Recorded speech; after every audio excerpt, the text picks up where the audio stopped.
Queridos, hoje pela manhã a gente teve a presença do pastor Leônidas com a sua esposa Damaris e numa estrutura muito mais precária do que a nossa, ele está conseguindo, lá em Moçambique, ajudar com a alimentação. Eu não vou lembrar da quantidade, não. Acho que são 60 crianças e 40 mulheres, alguma coisa assim. Então, perceba, é óbvio que não é ele sozinho, é uma equipe, né? É um ministério organizado, mas perceba, é uma tarefa imensa. Um grupo aqui, com um grupo lá, transferindo recursos para comprar as coisas lá. Perceba que se a gente tiver a convicção de que é a direção de Deus para fazer alguma coisa, é para a gente ir. E a gente tem chance de abençoar muita gente. Então, deixa Deus tocar no teu coração para você implementar serviços que vão abençoar pessoas, tá bom? Deixa aí a criatividade, o Espírito Santo falar e a gente vê como implementa. Essa é a parte mais legal do ser igreja. Não sei se é a mais legal, né? Mas é uma das mais legais, que é essa possibilidade do Espírito falar com a gente imaginar projetos e coletivamente agir para abençoar. Viver isso é muito bom. Que você se permita viver isso. Hoje, a gente, pela manhã, a gente teve também uma lembrança do Dia Internacional da Mulher, que é uma data que é para a gente celebrar e valorizar as mulheres, na compreensão da necessidade de uma luta continuada por igualdade. E eu quero ler com vocês, lá em Gálatas, capítulo 3, verso 26 a 29, um texto que Paulo, talvez o texto onde Paulo fala com mais clareza sobre a igualdade.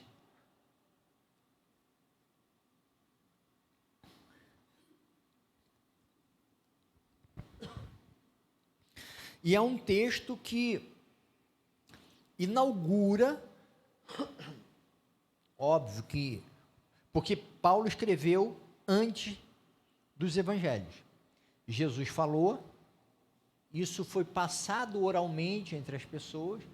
Paulo é o primeiro escritor do texto bíblico, do Novo Testamento. Paulo é o primeiro escritor. Então, Paulo foi o primeiro que registrou isso, que é uma mensagem à luz do evangelho. Por isso que alguns falam que foi Paulo que inaugurou, porque ele foi o primeiro que escreveu. Mas ele escreveu a partir dos ensinos de Jesus. Olha o que ele diz em Gálatas 3, 26 a 29. Todos vocês são filhos de Deus, mediante a fé em Cristo Jesus, pois os que em Cristo foram batizados, de Cristo se revestiram. Sendo essa a realidade, né? Que todos são filhos de Deus mediante a fé em Cristo Jesus, não há separação, não há diferença entre as pessoas. Não há judeu, nem grego, escravo, nem livre, homem, nem mulher, pois todos são um em Cristo Jesus. E se vocês são de Cristo, são descendência de Abraão e herdeiros segundo a promessa. Então perceba que em Cristo não há diferenciação entre as pessoas. Não importa nem a sua vinculação, a sua nacionalidade, mas ser judeu e grego é mais do que nacionalidade, é mais do que ser brasileiro e argentino. Porque ser judeu é ser o herdeiro da promessa. Tanto que a evangelização aos gentios foi uma dificuldade, né?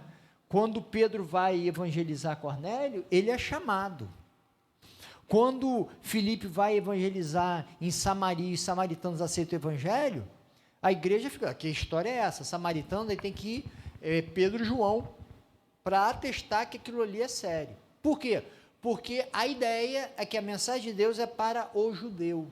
E aí, está falando o seguinte, olha, não tem mais essa separação. A mensagem de Deus é para todos, de tal forma que não há diferenciação entre pessoas.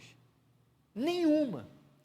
E nem entre a maior de todas as divisões na história, que é homem e mulher. O maior polo de desigualdade na história humana é entre homem e mulher, que perdura até hoje, mas é que mais foi marcada por desigualdade. A mulher sempre foi colocada numa posição inferior ao homem, sempre na história, até hoje. Só que hoje menos, pelo menos no mundo ocidental, mas continua sendo. Porém, a igualdade é o projeto divino. A gente viu isso no relato da criação, que o projeto inaugural de Deus, lá no relato da criação está isso. Homem e mulher foram criados ao mesmo tempo, em plena igualdade de serviço, de capacidade e de responsabilidade. Em plena complementariedade. A entrada do pecado, relato lá no capítulo 3 de Gênesis, a consequência do pecado foi que o homem passou a dominar a mulher. Está lá, o desejo da mulher vai ser dominado pelo homem. O domínio masculino decorre do pecado. Uma hierarquização, qualquer que seja, em qualquer esfera, homem acima de mulher, isso é fruto do pecado. No ideal divino, é esse aqui que Paulo fala. Não há separação, somos todos iguais em Cristo Jesus. Homem e mulher, em plena igualdade de missão. Plena igualdade de missão. Aí alguns falam assim, mas então por que Jesus só teve apóstolos homens? Porque está numa sociedade marcada pelo pecado. Se não tivesse, teria um monte de mulher sendo apóstolas. Como aconteceu na igreja primitiva depois. Paulo relata em Romanos algumas mulheres apóstolas. Mas depois, e na sociedade romana, não judaica. Mas depois a igreja também sufocou as mulheres e as mulheres não puderam alçar os cargos de liderança, como seria próprio da fala de Jesus. Né? Então, essa proposta de igualdade é o ideal de Cristo. Não só entre os gêneros homem e mulher, como em todas as relações sociais. Quando você vai ver no Antigo Testamento, a crítica divina, por meio dos profetas, qual é?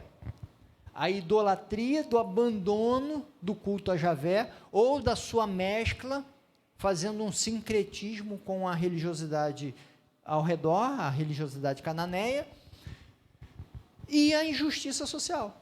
Porque no projeto divino, Israel não teriam pobres, os estrangeiros seriam bem tratados, as viúvas seriam cuidadas, os órfãos que eles seriam cuidados. No ideal divino, a gente não ouviria relatos como a gente ouviu aqui, lá de Moçambique, ou a gente não ouviria relatos como a gente ouve no Brasil, de gente vivendo de forma indigna.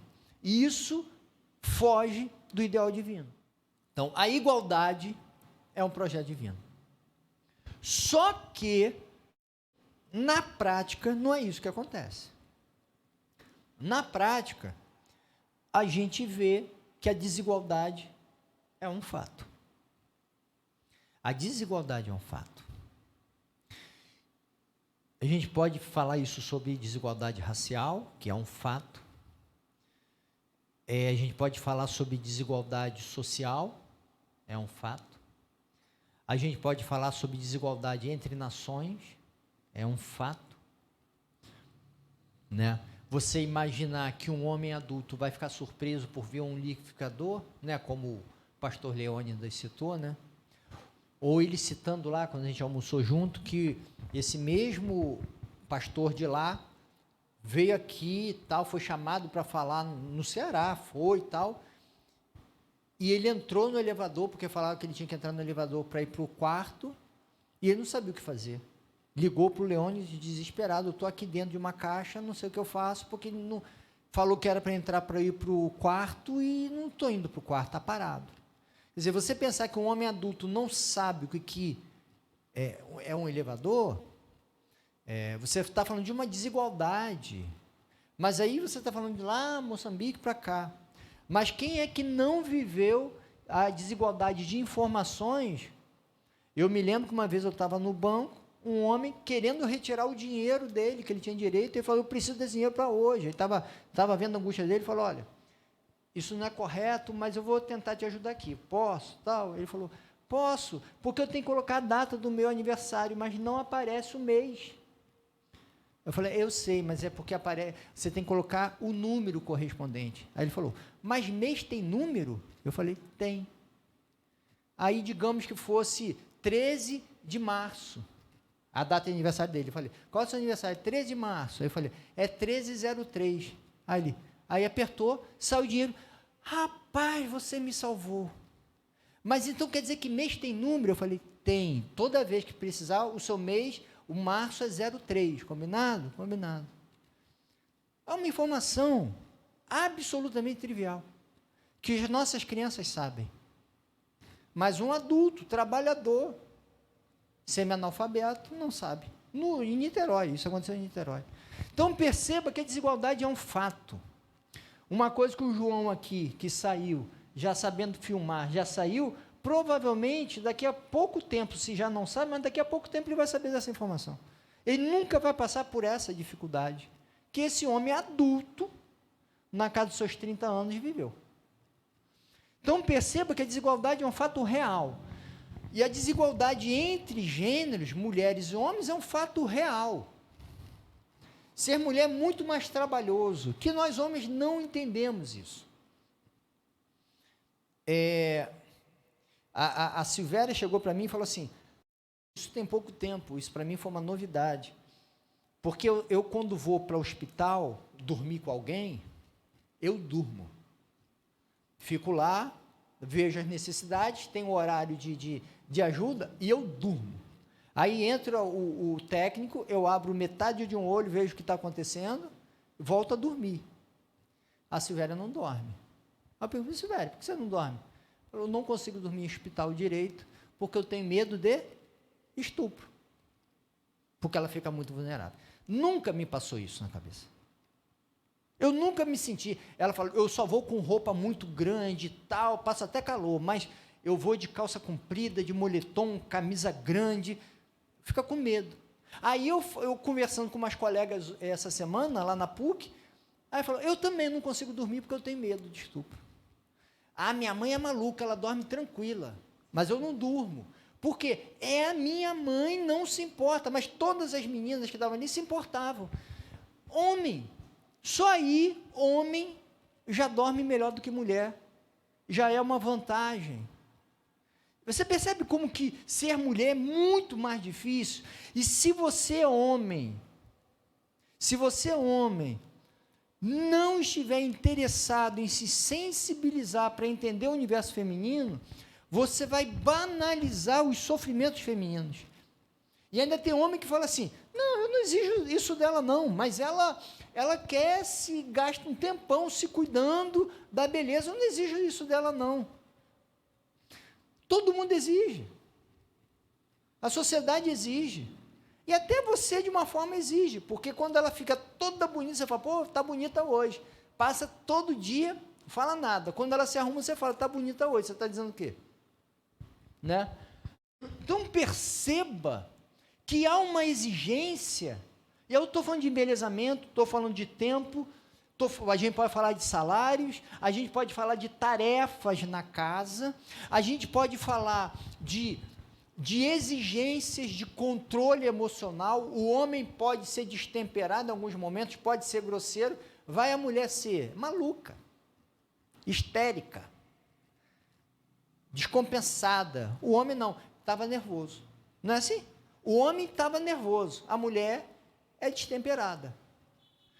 Há um olhar muito mais rigoroso sobre a mulher. E aí, meus amados, nós precisamos ter a sensibilidade de não olhar para o mundo a partir do nosso recorte. Porque no meu recorte, meus queridos,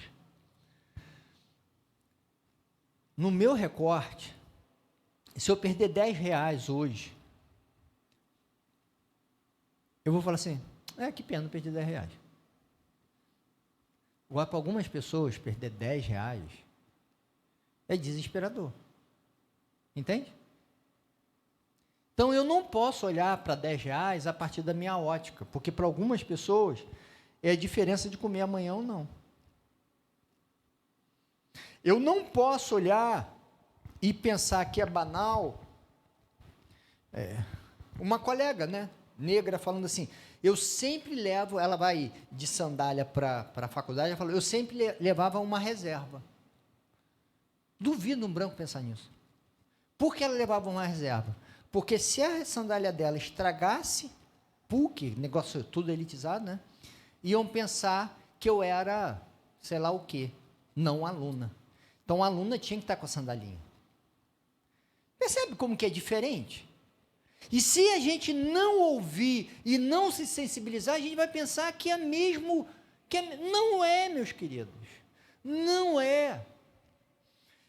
Meus amados, a gente precisa reconhecer a desigualdade e a gente precisa se sensibilizar para ver a dor do outro. E vendo a dor do outro, a gente precisa ter uma postura de busca pela igualdade, um enfrentamento real, concreto, meus amados. Nós, homens, temos que buscar olhar para as nossas mulheres, as mulheres que nos cercam, não só aquela com quem estamos casados, ou filha, ou mãe, mas as mulheres que nos cercam, e ver como a gente produz igualdade. Porque é injusto, meus amados, é injusto. É injusto as mulheres serem alvo de recriminações, e aí a gente poderia falar um monte de coisa. E se fôssemos falar, a gente teria que dar voz para as mulheres, porque nós homens precisamos aprender. O que a gente precisa enfrentar a desigualdade, não por conta de uma militância política. Isso pode até acontecer, você se vincular a algum grupo de militância política em prol de algo, mas a fonte das nossas motivações, a fonte teórica que nos orienta, não é a teoria A, B ou C, é o cristianismo. O que nos move na busca pela igualdade é o cristianismo. Aí, eu posso ser de direita ou de esquerda, não importa. De centro, eu posso estar vinculado a uma ideia política ou outra, não importa. Não é essa a questão. A busca pela igualdade não é porque eu sou de direita ou de esquerda. A busca pela igualdade, como seria pela liberdade, pela dignidade, todas essas ideias, não é porque eu sou vinculado a uma linha política de cá ou de lá. É porque eu sou vinculado ao Cristo, que ensina o amor, o respeito e a igualdade. E aí, quando a gente busca a igualdade, a gente faz no chão, da história, da realidade. Porque não adianta a gente querer o ideal. A gente não consegue. Mas a gente dá a maior densidade possível do ideal divino. O que eu estou querendo dizer? Quando Paulo chega e fala assim, o sistema econômico romano estava estruturado na escravidão. Você não pode falar assim, acabemos a escravidão hoje. Você falou hoje, amanhã tu está morto. E não é exequível, não é realizável. Você não muda um sistema econômico de um dia para o outro, um alicerce. Aí você tem Paulo que fala assim: escravos, submetam-se aos seus senhores. Mas, senhores, tratem com dignidade seus escravos, como a irmãos. Você falar para um escravo se submeter ao senhor é a mesma coisa que falar para você respirar. Não deixe de respirar. Lógico que eu não vou deixar. Você vai falar o que para o escravo? Escravo, se rebele para morrer amanhã. Não é isso. O escravo, ele é obrigado a se submeter ao senhor. Não tem nenhum mandamento nisso. É só a expressão do que se é.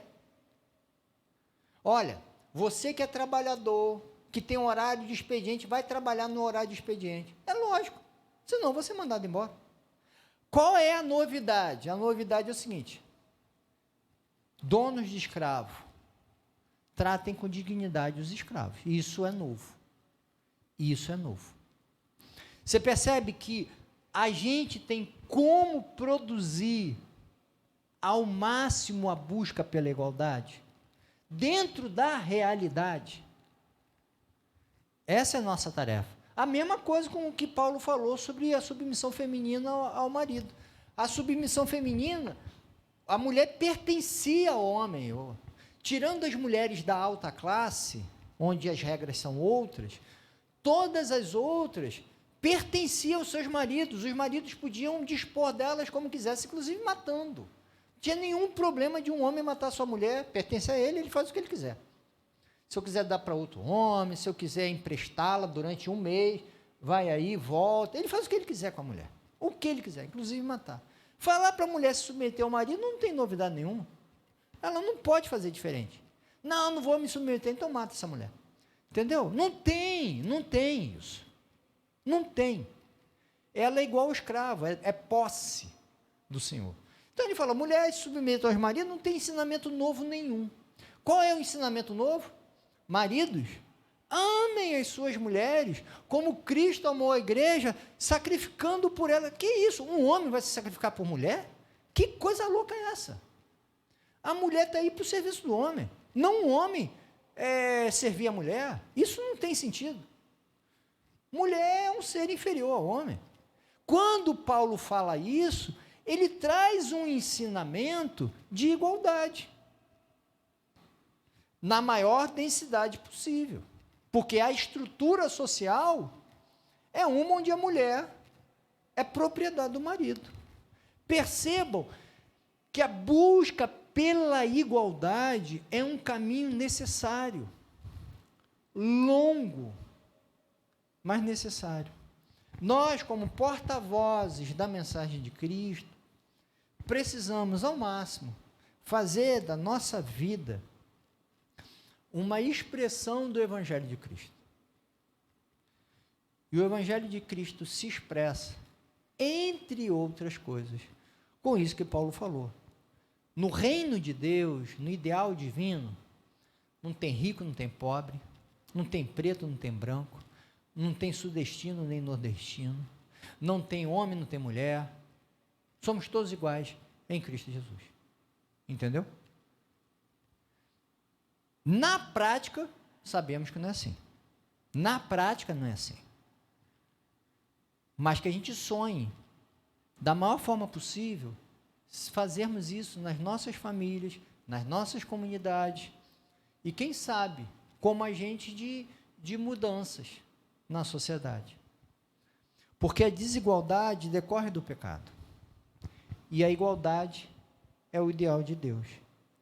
E nesse percurso busca-se caminhos concretos que aproximem a realidade do ideal divino.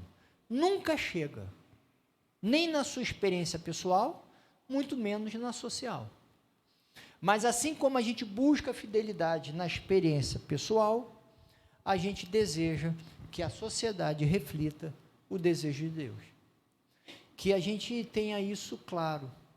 E que a gente ame as nossas mulheres, e quando eu digo as nossas mulheres, Já o termo nossas mulheres, aí vai ter gente que vai falar um monte de coisa, né? Que nossa parece propriedade. Deixa eu mudar o termo. Que a gente ame as mulheres que nos cercam como Cristo amou a igreja. E como Cristo amou a igreja? Tentando fazer de cada pessoa o máximo que ela pode ser. A mais bonita possível. A mais livre possível. A mais alegre possível. A mais coerente possível. A mais amada possível. Isso inclui nossas esposas, inclui as irmãs da igreja, inclui as nossas colegas de trabalho, inclui as mulheres que nos cercam. E eu estou falando das mulheres, porque é Dia Internacional da Mulher, mas isso cabe para todas as pessoas. Que a gente ame o que Deus criou. Que a gente ame o que Deus ama. Porque nós somos seguidores desse Deus que ama as mulheres e ama todas as pessoas. E ama, inclusive, a natureza e os animais. Que a gente tenha isso claro para cada um de nós. Que Deus nos abençoe. Amém? Pai, louvado seja o teu nome. Nós pedimos a tua graça, o teu amor e o teu cuidado. Eu peço que o Senhor dê a nós a maturidade espiritual para perceber o teu amor que produz um ideal de carinho, de abraço, de boa vida a todas as pessoas. Que o Senhor faça brotar misericórdia e uma gana em nós, Pai. Ou, como está lá no Evangelho, uma fome e uma sede de justiça. Para que as mulheres tenham a mesma dignidade que os homens, os pretos que os brancos, os pobres que os classe média ricos. Que haja, Pai, que haja um clamor em nós para a produção da justiça, porque há muitos que sofrem. E eu peço, Pai, que as mulheres dessa igreja sintam nessa igreja um espaço que ama, que busca a igualdade, que as protege e que as incentiva a um caminho coerente próprio do teu reino, Pai. Seja com a gente. Dá-nos a tua palavra sempre. É o que eu te peço por Jesus, Pai. Amém. Queridos, que Deus nos abençoe e nos faça promotores da sua paz e da sua justiça onde estivermos. E que Deus abençoe as mulheres. E que Deus abençoe as mulheres por Ele e a partir de todos nós. E essa é uma tarefa muito masculina, de abençoar as pessoas. Nós precisamos abençoar as mulheres, é óbvio que as mulheres também precisam nos abençoar.